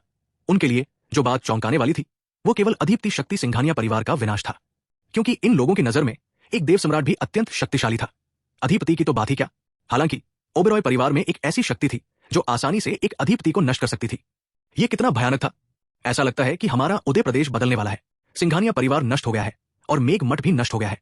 हालांकि उदयनगर में अभी भी 2 प्रमुख अधिपति शक्तियां हैं, लेकिन अब ओबेरॉय परिवार की शक्ति को कौन चुनौती देगा? इतना ही नहीं, मैंने पहले सुना था कि कुछ दिन पहले वे दोनों प्रमुख ताकतें ओबेरॉय परिवार को खुश करने के लिए गई थी। यहां तक कि उन्होंने खुद आगे बढ़कर बेहद उदार उपहार भी दिए थे। ऐसा लगता है कि भविष्य के उदय प्रदेश में ओबेरॉय परिवार निस्संदेह एक शक्तिशाली संगठन होगा। सचमुच एक ऐसे संगठन के साथ जो वर्जनाओं का गढ़ है, वे कैसे शक्तिशाली नहीं होंगे? लेकिन ये निश्चित रूप से नीलाकाश लोक से नहीं है। मैंने सुना है कि नीलाकाश लोक का एकमात्र वर्जना संगठन कई साल पहले किसी कारण से नष्ट हो गया था। उदय प्रदेश में लगातार चर्चाएं हो रही थी और लगभग हर बात ओबेरॉय परिवार की हाल की घटनाओं से संबंधित थी। हालांकि सभी का ध्यान स्पष्ट रूप से ओबेरॉय परिवार के उस भयानक संगठन पर अधिक केंद्रित था। जहां तक ओबेरॉय परिवार की बात है, सच कहूं तो वो उतना भयानक नहीं था। हालांकि उदय प्रदेश में देव सम्राटों का एक बड़ा समूह था, फिर भी वहां कई देव सम्राट मौजूद थे। मेघमठ को नष्ट करने के बाद ओबेरॉय परिवार चर्चा का केंद्र बन गया, लेकिन उसके बाद ओबेरॉय परिवार ने कोई बड़ा कदम नहीं उठाया और शांत हो गया। ज्यादा से ज्यादा उन्होंने मेघमठ द्वारा छीने गए क्षेत्र को वापस ले लिया। ओबेरॉय परिवार के अंदर मनीष ओबेरॉय ने चारों ओर देखा। वहां बैठे लगभग सभी लोग ऐसे थे जिन्होंने पहले ओबेरॉय परिवार के साथ मिलकर मुश्किलों का सामना किया था। सभी को नमस्कार। ओबेरॉय परिवार पर आई विपत्ति सुरक्षित रूप से टल गई है। इस बार ये मुख्य रूप से उस छोटी बच्ची यूएन निंगर की बदौलत संभव हुआ है। अगर वो न होती तो हमारा ओबेरॉय परिवार शायद अब तक नष्ट हो चुका होता। मनीष ओबेरॉय की आवाज में थोड़ी भावुकता थी।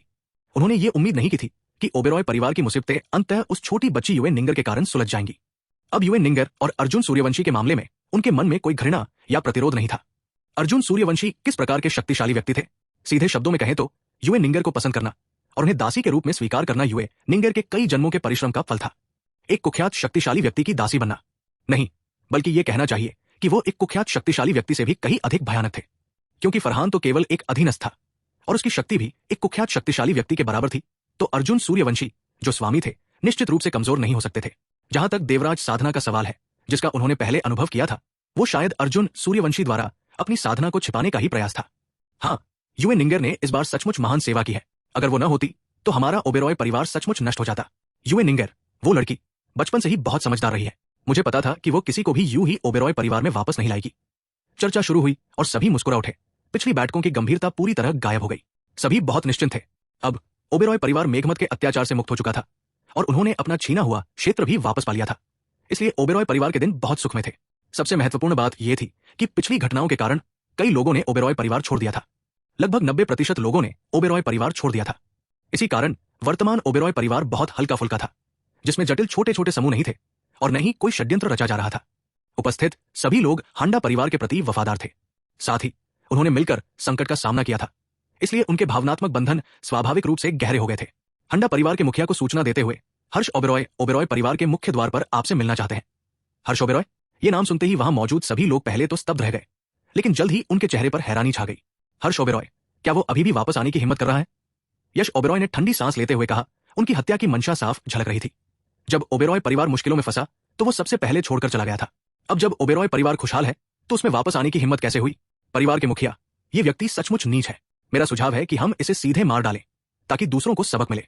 अगर हंडा परिवार के मुखिया को वंश परंपरा की चिंता है तो मैं करूंगा। यश ओबेरॉय का स्वभाव काफी उग्र था और वो कभी कभी सीधे सीधे अपनी बात कह देते थे। ओबेरॉय परिवार छोड़कर चले गए लोगों से वो बहुत असंतुष्ट थे और अब हर्ष ओबेरॉय के वापस आने की बात सुनकर तो मानो वे हर्ष ओबेरॉय को जान से मारने ही वाले थे। मनीष ओबेरॉय ने हाथ हिलाकर उन्हें शांत होने का इशारा किया। यश ओबेरॉय बोलने के लिए मुंह खोले, लेकिन मनीष ओबेरॉय का सम्मान करते हुए उन्होंने कुछ नहीं कहा और वापस बैठ गए। मनीष ओबेरॉय ने चारों ओर देखा और पाया कि उपस्थित कई लोगों के चेहरे पर दुविधा थी। ओबेरॉय परिवार एक बड़ा परिवार था और हर्ष ओबेरॉय तो उसके सीधे वंशज थे।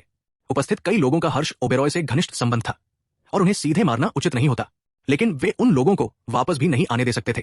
अब जब ओबेरॉय परिवार आखिरकार संभल गया था, मनीष ओबेरॉय नहीं चाहते थे कि हालात फिर से बिगड़े। मनीष ओबेरॉय ने उदासीनता से कहा, जब ओबेरॉय परिवार संकट में था तब हर्ष ओबेरॉय ने ओबेरॉय परिवार छोड़ दिया। इसे ओबेरॉय परिवार के साथ विश्वासघात माना जा सकता है। हांडा परिवार के नियमों के अनुसार हांडा परिवार के साथ विश्वासघात को 3 श्रेणियों में बांटा गया है। पहली श्रेणी, केवल हांडा परिवार के प्रतिकूल कार्य करने पर ऐसे व्यक्ति को 100 वर्षों के लिए काल कोठरी में कैद किया जाता है और महीने में 1 बार यातना दी जाती है। दूसरी श्रेणी, हांडा परिवार के हितों को गंभीर रूप से नुकसान पहुंचाने पर 10,000 वर्षों के लिए कैद किया जाता है और प्रतिदिन 3 बार आत्मा कोड़े मारे जाते हैं। तीसरी श्रेणी। मनीष ओबेरॉय ने अचानक ऊपर देखा। उनका चेहरा ठंडा था और उन्होंने कहा, पूरे परिवार के अस्तित्व को प्रभावित करने पर परिवार के नियमों के अनुसार साधना समाप्त कर दी जाती है और दिव्य आत्मा को मृत्यु तक भस्म किया जाता है। हर्ष ओबेरॉय और अन्य लोगों का जाना पूरे कुल के साथ विश्वासघात माना जा सकता है। उन्होंने हमें त्याग दिया। वे लौट सकते हैं, लेकिन सब कुछ नियमों के अनुसार होना चाहिए। किसी को भी ढील नहीं दी जा सकती। 407। मीरा मेहरा से संयोगवश मुलाकात। मनीष ओबेरॉय के बोलने के बाद वहां मौजूद सभी लोग शांत हो गए। उनके शब्द बहुत स्पष्ट थे। भले ही हर्ष ओबेरॉय और अन्य लोग लौट आए, उन्हें नियमों के अनुसार ही दंडित किया जाएगा। वे सभी निश्चित रूप से तीसरे दर्जे में होंगे। मनीष ओबेरॉय ने फिर कहा, ओबेरॉय परिवार पहले बहुत ढीला ढाला था, नियमों के बिना, इसीलिए हर जगह समस्याएं थी। अब जब ये समस्याएं नहीं है तो ओबेरॉय परिवार कहीं अधिक स्थिर है। इसलिए अब से चाहे कोई भी हो, मैं आशा करता हूं कि वे हांडा परिवार के नियमों का पालन करेंगे। उनका स्वर बहुत गंभीर था और उनकी आंखों में एक ठंडी चमक थी, जिससे वहां मौजूद सभी लोग गंभीर हो गए। मनीष ओबेरॉय के शब्दों में दृढ़ संकल्प सभी को महसूस हो रहा था। मनीष ओबेरॉय ने सूचना देने वाले नौकर से भी कहा, हर्ष ओबेरॉय को कह दो कि वो खुद यहां से चला जाए, नहीं तो वो जीना नहीं चाहता। बेशक अगर वो वापस आना चाहता है तो आ सकता है, बशर्ते वो अपनी साधना के निरसन और अपनी दिव्य आत्मा के अपघटन को स्वीकार कर ले। हर्ष ओबेरॉय और अन्य लोगों के प्रति उन्होंने अपनी पूरी कोशिश कर ली थी और वंश के बंधन के कारण उन्होंने उन्हें नष्ट नहीं किया। ये सब करने के बाद मनीष ओबेरॉय खड़े हुए और हॉल से बाहर जाने के लिए मुड़ गए। हॉल में बचे हुए लोग एक दूसरे को देखने लगे। कुछ के चेहरे पर ठंडी मुस्कान थी, कुछ ने असहाय होकर आह भरी और कुछ को बेहद राहत महसूस हुई, क्योंकि उन्हें विश्वास था कि ओबेरॉय परिवार को ऐसा ही होना चाहिए। हालांकि कुल मिलाकर किसी ने भी मनीष ओबेरॉय की बात पर आपत्ति नहीं जताई। ओबेरॉय परिवार को वाकई बदलाव की जरूरत थी। ओबेरॉय परिवार के भीतर उस छोटे से आंगन में अर्जुन सूर्यवंशी एक झूला कुर्सी पर लेटे हुए अपनी दोपहर की नींद का आनंद ले रहे थे। कभी कभी लेटे रहना बहुत उबाऊ और नीरस लगता था। कुछ देर आंखें बंद करके आराम करने के बाद भी अर्जुन सूर्यवंशी को थोड़ी बेचैनी महसूस हो रही थी। उन्होंने आंखें खोली और कमरे में झांका। रूही और यूएन निंगर चुपचाप बातें कर रही थी, शायद इस बारे में कि कौन सा रूज अच्छा लग रहा है। अर्जुन सूर्यवंशी तुरंत उठ बैठे और कमरे में चले गए। रूही और यूएन निंगर तुरंत खड़ी हो गई। प्रणाम स्वामी जी। अर्जुन सूर्यवंशी ने कुछ नहीं कहा, फिर सीधे यूएन निंगर की ओर बढ़े, उन्हें गोद में उठाया और पीछे वाले पलंग की ओर चल दिए। यूएन निंगर चौंक गई। उन्होंने रूही की ओर देखा और शर्माते हुए बोली, स्वामी जी, रूही अभी भी यही है। अर्जुन सूर्यवंशी ने सिर हिलाया और हंसते हुए कहा, कोई बात नहीं, बात तो है। जल्द ही आवाज धीमी हो गई। यह सिलसिला काफी देर तक चलता रहा। अगली सुबह ही अर्जुन सूर्यवंशी अकेले कमरे से बाहर निकले। कमरे के अंदर यूएन निंगर ने अर्जुन सूर्यवंशी को नाराजगी भरे भाव से देखा। कोई अभी भी आसपास था। स्वामी जी ऐसे कैसे हो सकते हैं? उसके बगल में रूही का चेहरा शिकायतों से भरा हुआ था। वो कमजोर लग रही थी और बेबसी से सिर हिला रही थी। अप्रत्यक्ष नुकसान। आंगन से बाहर निकलते ही अर्जुन सूर्यवंशी की आकृति पल भर में गायब हो गई। फरहान भी चुपके से उनके पीछे पीछे गया। वो उदयनगर में इतने लंबे समय से था और उसने अभी तक इसे ठीक से नहीं देखा था। उसने मूल रूप से रूही और यूएन निंगर को साथ लाने की योजना बनाई थी, लेकिन फिलहाल उनके लिए चलना असुविधाजनक था। शायद कल का आदान प्रदान बहुत गहन था, बहुत अधिक ज्ञान प्राप्त हुआ था, जिसके कारण उसे आत्मसात करने की आवश्यकता थी। ओबेरॉय परिवार से कुछ गलियों दूर एक छोटी सी गली में अर्जुन सूर्यवंशी धीरे धीरे प्रकट हुए।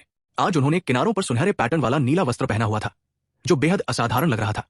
अर्जुन सूर्यवंशी के आकर्षक रूप के साथ कई महिलाएं उनके गुजरते समय उन्हें देखने के लिए मुड़ गई। उनकी निगाहें मोह से भरी हुई थी। अचानक अर्जुन सूर्यवंशी रुक गए। उनकी आंखों में आश्चर्य का भाव था। प्रणाम स्वामी, केवल एक स्पष्ट आवाज सुनाई दी और मीरा मेहरा अचानक प्रकट हुई। उन्होंने मुस्कुराते हुए अर्जुन सूर्यवंशी को प्रणाम किया। जब अर्जुन सूर्यवंशी खेलने जाते थे तो वे लगभग कभी भी जानबूझकर अपने आसपास के वातावरण को महसूस नहीं करते थे। वे सीधे अपनी दिव्य चेतना को नियंत्रित कर लेते थे। उनका वर्तमान स्तर और शक्ति इतनी प्रबल थी कि थोड़ी सी अनुभूति से ही उन्हें लगभग सब कुछ पता चल जाता, जो थोड़ा उबाऊ होता। इसलिए अर्जुन सूर्यवंशी ऐसा करना नहीं चाहते थे। इसी कारण उन्होंने मीरा मेहरा के आने का तब तक ध्यान नहीं दिया जब तक कि वो लगभग उनके सामने नहीं आ गई। तभी उन्हें उनकी आभा का आभास हुआ। अर्जुन सूर्यवंशी ने अपना सिर घुमाया और कुछ आश्चर्य के साथ मीरा मेहरा को देखते हुए उत्सुकता से पूछा, क्या तुम उस लड़के शिव शेखर के साथ गरुड़ लोक नहीं गई थी? मीरा मेहरा का चेहरा तुरंत थोड़ा असहज हो गया। वो ये कैसे कह सकती थी कि उनका पीछा किया जा रहा था? अमरलोक जैसे स्थान पर दूसरों के साथ संघर्ष से बचना बहुत मुश्किल था। जब वो गरुड़ लोक में थी तब उसकी मुलाकात एक विशेष शक्ति के युवा स्वामी से हुई और दोनों के बीच भीषण युद्ध हुआ। स्वाभाविक रूप से अंत में उसकी जीत हुई, लेकिन दूसरे पक्ष के पीछे कोई और भी था जिसने उसका पीछा किया। अंततः उसके पास कियानकुन लोक से भागकर नीलाकाश लोक में छिपने के अलावा कोई विकल्प नहीं बचा। हालांकि जैसे ही वो वहां पहुंची उसकी मुलाकात अर्जुन सूर्यवंशी से हुई, जिसे एक बड़ा संयोग कहा जा सकता है। गरुड़ लोक नीलाकाश लोक से भी ऊपर की श्रेणी का लोक था, जिसकी शक्ति नीलाकाश लोक से कहीं अधिक थी। मीरा मेहरा को घायल देखकर अर्जुन सूर्यवंशी मुस्कुराए। उन्होंने इस मुद्दे पर ज्यादा ध्यान नहीं दिया, बल्कि हल्की मुस्कान के साथ कहा, अर्ध देव सम्राट अवस्था तक पहुंचना बुरा नहीं है। मीरा मेहरा ने वर्षों से अपनी साधना में काफी मेहनत की थी। इस गति से वो शायद जल्द ही देव सम्राट अवस्था तक पहुंच जाएगी। उनके शिष्यों की प्रगति सूर्यवंशी परिवार के सदस्यों की तुलना में कहीं अधिक तेज थी। मीरा मेहरा तुरंत मुस्कुरा उठीं। उनके लिए अपने गुरु से प्रशंसा पाना अत्यंत प्रसन्नता का विषय था। गुरु की प्रशंसा के लिए धन्यवाद। अर्जुन सूर्यवंशी ने सिर हिलाया और मुस्कुराते हुए धीरे से कहा, जल्दी करो और अपने घावों को ठीक करो। कोई भी छिपा हुआ खतरा मत छोड़ो। मीरा मेहरा का चेहरा तुरंत असहज हो गया। उन्होंने आदरपूर्वक प्रणाम किया और जाने के लिए मुड़ गई। उनका पीछा करने वाला एक देव सम्राट था और वो नीलाकाश लोक पहुंच चुका था। यदि वह अपने घावों से ठीक नहीं हुई तो शायद वो वहां से भाग भी नहीं पाएंगी। मीरा मेहरा ने ठंडी सांस ली। क्या ये अपने युवा गुरु के जीवन को चूर चूर करना नहीं था? क्या उनका इतनी बेमी से पीछा करना जरूरी था? गरुड़ लोक के उस युवा गुरु के साथ उनके संघर्ष का कारण यह था कि वह उनके रूप पर मोहित थे। दरअसल जीवन स्रोत जैसी चीजों को थोड़े ऊंचे स्तर का व्यक्ति आसानी से बहाल कर सकता है, लेकिन शायद उस व्यक्ति को लगा कि उसका आत्मसम्मान बुरी तरह से आहत हुआ है, इसीलिए वो इस पर अड़ा रहा। मीरा मेहरा का अर्जुन सूर्यवंशी पर भरोसा करने का कोई इरादा नहीं था। जब तक जीवन मरण का संकट न हो, उनका आकाशगंगा संप्रदाय अपने बड़ों को हस्तक्षेप करने की अनुमति कभी नहीं देता। दूसरी ओर अर्जुन सूर्यवंशी अपने कुछ शिष्यों के बारे में भी सोच रहे थे। उनकी मुलाकात को कुछ साल बीत चुके थे। वाकई अब और शिष्यों को लेने का समय आ गया था। अर्जुन सूर्यवंशी की भविष्यवाणी के अनुसार उन्हें 9 शिष्यों की आवश्यकता थी और वर्तमान में उनके पास केवल 4 ही थे, यानी 5 और। मुझे ये 5 लोग कहां मिलेंगे? अर्जुन सूर्यवंशी ने सिर हिलाया। उन्हें इस मामले में कोई जल्दी नहीं थी। वैसे भी भविष्य अभी बहुत लंबा था और उनके पास खोजने के लिए पर्याप्त समय था। सिर हिलाते हुए अर्जुन सूर्यवंशी दूर की ओर चल पड़े। सिस्टम की लॉटरी से उसे जो वस्तुएं प्राप्त हुई थी वे लगभग सभी सर्वोच्च स्तर की थी, जो साधकों के लिए प्रभुत्व क्षेत्र के अनुरूप है। दिव्या दरबार की अत्यधिक कमजोरी को देखते हुए उसकी वर्तमान भविष्य की योजनाओं को एक शब्द में सारांशित किया जा सकता है, खेल। एक बार जब दिव्या दरबार अपने पैरों पर खड़ा हो जाएगा तो वो आगे बढ़कर दिव्या दरबार का विस्तार जारी रख सकता है और अमर क्षेत्र को सही मायने में एकीकृत कर सकता है। हालांकि अर्जुन सूर्यवंशी की भविष्यवाणी के अनुसार अमर क्षेत्र को एकीकृत करने से पहले ही सारी सच्चाई सामने आ जाएगी, क्योंकि अमर क्षेत्र में उसके कुछ अज्ञात शत्रु थे और वे निश्चित रूप से ऊपरी 3 लोकों के भीतर थे। 408 ज़ारा चौहान ने पहल की। अर्जुन सूर्यवंशी के नियंत्रण वाली वर्तमान स्थिति में उसके प्रत्यक्ष शत्रु केवल वे लोग थे जिन्होंने दिव्या दरबार के साथ विश्वासघात किया था। इस समूह के लोगों को उससे द्वेष था। इसके अतिरिक्त गुप्त शत्रुओं का एक और समूह था जिसके बारे में अर्जुन सूर्यवंशी का अनुमान था कि वे उसके पूर्व स्वरूप से संबंधित थे। अर्जुन सूर्यवंशी ने इस विषय पर ज्यादा देर विचार नहीं किया। उनकी आकृति पलक झपकते ही सड़क से ओझल हो गई। उदयनगर मयूरी नगर से कहीं बड़ा था और स्वाभाविक रूप से वहां मनोरंजन के अधिक साधन और कई रहस्यमयी जादुई खजाने मौजूद थे। अर्जुन सूर्यवंशी मौज मस्ती करने निकले थे, इसलिए खरीदारी करना उनके लिए अपरिहार्य था। उनके लिए अमर क्रिस्टल प्रचुर मात्रा में उपलब्ध थे, इसलिए अर्जुन सूर्यवंशी कीमतों की परवाह नहीं करते थे। जब तक उन्हें कोई दिलचस्प चीज दिखती वे उसे सीधे खरीद लेते, चाहे वो उपयोगी हो या न हो। वे शहर में लगातार घूमते रहे, कभी कभी लोगों को दांव पर चर्चा करते हुए देखते, कभी कभी तो बहस करते करते उनके चेहरे लाल हो जाते। अर्जुन सूर्यवंशी भी तमाशा देखने के लिए उनके पीछे पीछे चले जाते। उनकी यात्राएं हमेशा से ऐसी ही रही थी, मानव जीवन के विभिन्न पहलुओं का अनुभव करना और सांस्कृतिक वातावरण को महसूस करना। वास्तव में इस तरह की चीजों का अर्जुन सूर्यवंशी के लिए कोई खास महत्व नहीं था, लेकिन फिर भी वे इसका भरपूर आनंद लेते थे, क्योंकि इन चीजों के अलावा उनके पास करने के लिए और कुछ था ही नहीं।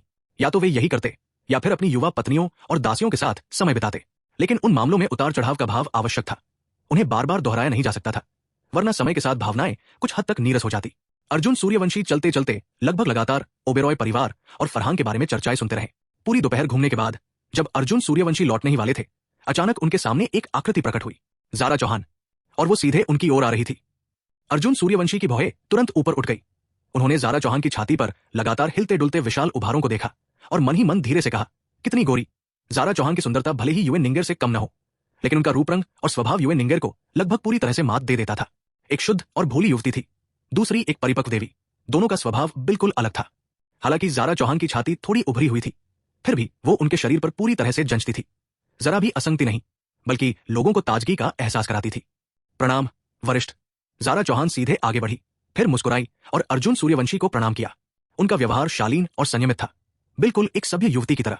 हालांकि अर्जुन सूर्यवंशी को उनमें कुछ अस्वाभाविकता का आभास हुआ। स्पष्ट रूप से ज़ारा चौहान शायद ही कभी इस तरह दूसरों को प्रणाम करती थी। अर्जुन सूर्यवंशी भी थोड़ा आश्चर्यचकित थे। उन्हें ज़ारा चौहान से यहां मिलने की उम्मीद नहीं थी। राष्ट्रपति चौहान, क्या संयोग है? वो स्वाभाविक रूप से जानते थे कि यह निश्चित रूप से कोई संयोग नहीं था। ज़ारा चौहान उनसे मिलने के लिए ही आई होंगी। कारण तो जाहिर सी बात है, बहुत सरल था। उन्होंने हाल ही में ओबेरॉय परिवार में एक सनसनीखेज काम किया था और इससे पहले सर्ववास्तु महल में इतनी सारी चीजें खरीदी थी। ये उनके असाधारण पृष्ठभूमि और भयानक शक्ति को साबित करने के लिए काफी था। ज़ारा चौहान का उनसे कृपा पाने की इच्छा रखना स्वाभाविक ही था। ज़ारा चौहान ने हल्की सी मुस्कान के साथ बड़ी उदारता से कहा, वरिष्ठ को गलतफहमी हो रही है, मैं तो खास तौर पर आपसे मिलने आई हूं। अर्जुन सूर्यवंशी की भौहें तुरंत उठ गई। उन्हें ज़ारा चौहान से इतनी सीधी बात की उम्मीद नहीं थी, लेकिन उनकी इसी ईमानदारी ने उनके मन में उठ रही घृणा को कुछ हद तक कम कर दिया। उनके पहले के अनुमान के अनुसार ज़ारा चौहान की निकटता के पीछे कोई गुप्त उद्देश्य रहा होगा। सामान्यतः वो निश्चित रूप से थोड़ा सतर्क रहते, अब उनकी सतर्कता थोड़ी कमजोर पड़ गई थी। अर्जुन सूर्यवंशी मुस्कुराए और बोले, आप जानबूझकर मुझसे मिलने आई हैं? तो अध्यक्ष चौहान, आपको कुछ चाहिए? ज़ारा चौहान का चेहरा थोड़ा अस्वाभाविक लग रहा था, लेकिन एक पल की झिझक के बाद उन्होंने खुद को संभाला और मुस्कुराते हुए बहुत शांत भाव से कहा, वरिष्ठ, आप इतने शक्तिशाली हैं, और ये विनम्र महिला भी। स्वाभाविक रूप से मैं आपकी प्रशंसा करती हूं। क्या मैं वरिष्ठ को पेय पर आमंत्रित करूं? है? अर्जुन सूर्यवंशी फिर से दंग रह गए। उन्होंने ज़ारा चौहान से इतनी सीधी बात की उम्मीद कभी नहीं की थी। ये उनकी उम्मीदों से कहीं ज्यादा था। अर्जुन सूर्यवंशी की निगाहों के नीचे ज़ारा चौहान भी थोड़ी शर्मिंदा महसूस कर रही थी। उसने अपना सिर थोड़ा नीचे झुकाया। शर्म से उसका चेहरा लाल हो गया। मुझे मत बताओ। उसे इस तरह देखते हुए वो और भी कोमल और आकर्षक, मोहक लगने लगी। ज़ारा चौहान का आकर्षण युवे निंगर से बिल्कुल अलग था। युवे निंगर में एक युवा नवोदित भावना थी, जैसे पहला प्यार जो दिल को धड़का देता था। दूसरी ओर ज़ारा चौहान पूरी तरह से मोहक थी, किसी घातक स्त्री की तरह। उसका काया और उसके उभरे हुए स्तन किसी की भी कल्पना को बेकाबू करने के लिए काफी थे। अर्जुन सूर्यवंशी अपना सिर हिलाए बिना नहीं रह सके। उन्हें हमेशा लगता था कि उनकी दोहरी साधना का महान मार्ग दिन ब दिन बेतुका होता जा रहा है। इस भावुक मार्ग के कई पहलू प्रतीत होते थे, जहां ये उनकी परिस्थितियों में काफी सुधार ला सकता था, वहीं ये उनकी इच्छाओं को भी अत्यधिक बढ़ा देता था। अब जब वो किसी स्त्री को देखते तो उनका दिल थोड़ा बेचैन हो जाता। बेशक कोई भी स्त्री उन्हें रास नहीं आती। बात बस इतनी सी थी कि ज़ारा चौहान जैसी बेहद खूबसूरत महिला के सामने अपनी इच्छाओं को दबाना वाकई मुश्किल था। धिक्कार है, क्या मैं भविष्य में वासना का मोहरा नहीं बन जाऊंगा? अर्जुन सूर्यवंशी ने हल्के से माथे पर शिकन डाली। हालांकि फिलहाल इस दांव के फायदे नुकसान से कहीं ज्यादा थे। अर्जुन सूर्यवंशी मुस्कुराए और सिर हिलाते हुए बोले, ठीक है, अभी मेरे पास कोई काम नहीं है। अर्जुन सूर्यवंशी की सहमति सुनकर ज़ारा चौहान तुरंत बहुत खुश हो गई। उन्होंने झट से कहा, वरिष्ठ का यहां आना मेरे लिए सचमुच सौभाग्य की बात है। ज़ारा चौहान स्वभाव से व्यवसायी थी, इसलिए वो भावनाओं को दबा नहीं पाती थी। उनकी शुरुआती घबराहट सिर्फ इसलिए थी क्योंकि उन्हें प्रेम के मामलों का कोई अनुभव नहीं था। लेकिन एक बार जब उन्होंने कोशिश शुरू की तो उनकी भावनाएं काफी स्थिर हो गई। वैसे भी उन्हें उनमें दिलचस्पी थी। चाहे सफलता मिले या न मिले, उन्हें कोशिश तो करनी ही थी। ज़ारा चौहान की सोच काफी परिपक्व थी, किसी युवा लड़की जैसी नहीं। स्वाभाविक रूप से वो ज्यादा शर्मीली नहीं थी। वो अच्छी तरह जानती थी कि अगर उसे कुछ चाहिए तो उसे उसके लिए खुद ही संघर्ष करना होगा, वरना वह चीज उसकी नजरों से ओझल हो जाएगी। दोनों जिकोर पवेलियन नाम की जगह पर पहुंचे। ये कोई बहुत आलीशान रेस्टोरेंट नहीं था, इसे औसत दर्जे का ही कहा जा सकता था। न बहुत बढ़िया न बहुत सस्ता। वे सबसे ऊपर वाली मंजिल पर बने निजी कमरे में गए। सीनियर, कृपया। ज़ारा चौहान का विनम्र स्वभाव अर्जुन सूर्यवंशी को सहज महसूस करा रहा था, बिना ज्यादा अधीनता दिखाए। उसने इसे बखूबी संभाला। अर्जुन सूर्यवंशी भी विनम्र नहीं थे और सीधे पहले बैठ गए। ज़ारा चौहान कुछ देर तक इंतजार कर रही नौकरानी से धीरे से बात करती रही। नौकरानी जल्दी से चली गई और ज़ारा चौहान ने ध्यान से निजी कमरे का दरवाजा बंद किया। फिर अर्जुन सूर्यवंशी की ओर देखा। पल भर में उनके चेहरे पर हल्की सी लाली आ गई और उनकी आंखें उत्साह और उमंग से भर गई। हालांकि वो पहले शांत रहने की कोशिश कर रही थी, लेकिन जब अर्जुन सूर्यवंशी मान गए तो ये कहना झूठ होगा कि वो दिल से उत्साहित नहीं थी। लेकिन ज़ारा चौहान ने तुरंत खुद को संभाला। उन्होंने गहरी सांस ली, अपने भीतर की उत्तेजना को दबाया और मुस्कुराते हुए अर्जुन सूर्यवंशी की ओर चल पड़ी। 409, क्या तुम मुझे चिढ़ा रही हो? ज़ारा चौहान अर्जुन सूर्यवंशी के सामने बैठ गई। मेज ज्यादा बड़ी नहीं थी, लगभग 2 मीटर की, इसलिए अर्जुन सूर्यवंशी उनकी विशाल छाती को साफ और सीधे देख सकते थे। हिस, अर्जुन सूर्यवंशी गहरी सांस लेते हुए हांफने लगे। पास से देखने पर यह और भी शानदार और चौंकाने वाला था। अविश्वसनीय, इस लड़की ने बड़े होने के लिए क्या खाया होगा? उनके आसपास की महिलाएं और नौकरानियां ज़ारा चौहान जैसी नहीं थी, वे सभी सामान्य महिलाओं जैसी थी। लेकिन ज़ारा चौहान बिल्कुल अलग थी। और भी चौंकाने वाली बात, मात्रा बहुत ज्यादा थी। ज़ारा चौहान को लगा कि अर्जुन सूर्यवंशी की निगाहें उनकी छाती पर टिकी है। उनके गाल तुरंत लाल हो गए और उन्होंने जल्दी से अपने पास रखा पानी का गिलास उठाया और हल्के से उसे अपने सामने पकड़ लिया। हालांकि पानी का गिलास थोड़ा छोटा लग रहा था, केवल थोड़ी सी मात्रा ही उसमें समा पा रही थी। हालांकि ज़ारा चौहान थोड़ी शर्मीली थी, फिर भी अंदर से बहुत खुश थी।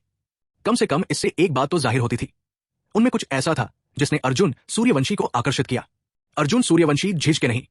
कुछ देर देखने के बाद उन्होंने मेज पर हाथ रखा और हल्की मुस्कान के साथ कहा, अध्यक्ष चौहान, आप सचमुच मुझे ताजगी का एहसास कराती है।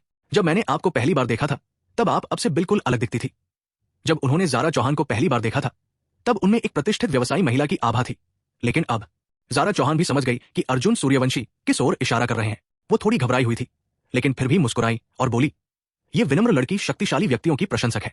महोदय, आपके इतने करीब आने में मुझे घबराहट हो रही है। आशा है आपको बुरा नहीं लगेगा। ज़ारा चौहान की सहज बुद्धि ने अर्जुन सूर्यवंशी को चौंका दिया। क्या ये मेरे साथ छेड़छाड़ है? ये ज़ारा चौहान तो पहले से ही खुलेआम उनके साथ छेड़छाड़ कर रही थी। नहीं, क्या आप में भी दोहरी साधना का महान दांव है, या मेरा आकर्षण वाकई इतना जबरदस्त है? उन्होंने ज़ारा चौहान को गौर से देखा। उनकी आंखों में जुनून और शर्म का मिलाजुला भाव था, जो बनावटी नहीं लग रहा था। दूसरे शब्दों में कहें तो ज़ारा चौहान की कही हर बात सच थी। अर्जुन सूर्यवंशी के दिल में तुरंत युद्ध की तीव्र इच्छा जाग उठी। वो हमेशा से ही दूसरों से छेड़छाड़ करने वाले रहे थे और आज तक उनकी बारी किसी के साथ छेड़छाड़ करने की नहीं आई थी। उन्होंने तुरंत मुस्कुराते हुए कहा, तो अध्यक्ष चौहान, आप सचमुच मेरे करीब आना चाहती हैं? बस कुछ सरल शब्द, लेकिन उन्होंने तुरंत ही उस निजी कमरे का माहौल कुछ अस्पष्ट और रहस्यमय बना दिया। ज़ारा चौहान बेहद घबरा गई थी। आखिर उनका कभी किसी पुरुष के साथ भावनात्मक संपर्क नहीं हुआ था, इसलिए एक पल के लिए उन्हें समझ नहीं आया कि क्या कहें। लेकिन फिर भी उन्होंने हिम्मत जुटाई और सीधे कहा, क्या आप मुझे एक मौका देंगे महोदय? क्या अर्जुन सूर्यवंशी से मिलने का उनका उद्देश्य उनकी महिला बनना नहीं था? हालांकि ये तरीका थोड़ा सीधा था। ज़ारा चौहान के मन में भावनात्मक विचार बहुत कम थे। ये ज्यादातर तर्कसंगत सोच थी। चूंकि उन्हें यह पसंद आया था, इसलिए उन्हें इसे हासिल करना ही था। इसे पाने का तरीका ज़ारा चौहान को ठीक से समझ नहीं आ रहा था, इसलिए काफी सोच विचार के बाद उसने सीधे सीधे अपनी बात कहने का फैसला किया। उसका सीधा सा मतलब था, मुझे आप में दिलचस्पी है, क्या आप मुझे स्वीकार करना चाहते हैं? हालांकि ज़ारा चौहान अर्जुन सूर्यवंशी को समझ नहीं पा रही थी, लेकिन प्यार कभी कभी पल भर में हो जाता है और उसे नहीं पता था कि उसे ऐसा क्यों लग रहा है। पर इन सब बातों से कोई फर्क नहीं पड़ता था। आमतौर पर ज़ारा चौहान बेहद समझदार थी, लेकिन अंदर ही अंदर वो हमेशा से एक ताकतवर मर्द की चाह रखती थी। बस उसे आज तक ऐसा कोई मिला नहीं था, इसलिए वो खुद को पेश करने को तैयार थी। अगर अर्जुन सूर्यवंशी सिर्फ उसके साथ खेलना भी चाहता तो भी ज़ारा चौहान को कोई आपत्ति नहीं होती, क्योंकि उसे यकीन था कि फायदा तो उसे ही हो रहा है।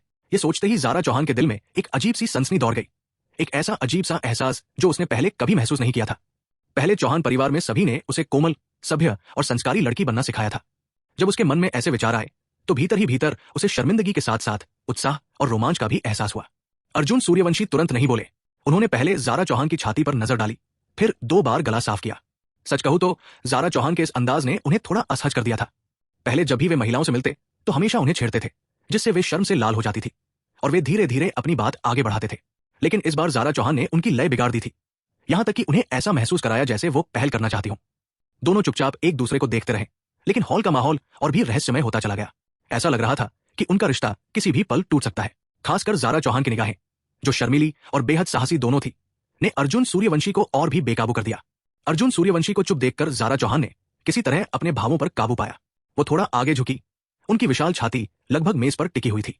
या फिर महोदय, क्या आपको ये साधारण लड़की पसंद नहीं आई?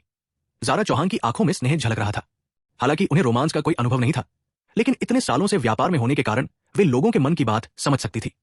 उन्हें लगभग यकीन था कि अर्जुन सूर्यवंशी उनमें दिलचस्पी रखते हैं। पहले से ही अनिश्चित माहौल में मौके का फायदा उठाना और भी जरूरी था। ये सोचते ही उनका शरीर थोड़ा कांप उठा और उसी समय उन्होंने मेज के नीचे अपना पैर बढ़ाकर अर्जुन सूर्यवंशी के पैर से सटा दिया। जैसे ही उनकी उंगलियां छुई, अर्जुन सूर्यवंशी के दिल में एक अजीब सी सनसनी दौड़ गई। धिक्कार है, क्या मेरे साथ छेड़छाड़ की जा रही है? हालांकि ज़ारा चौहान रुकी नहीं।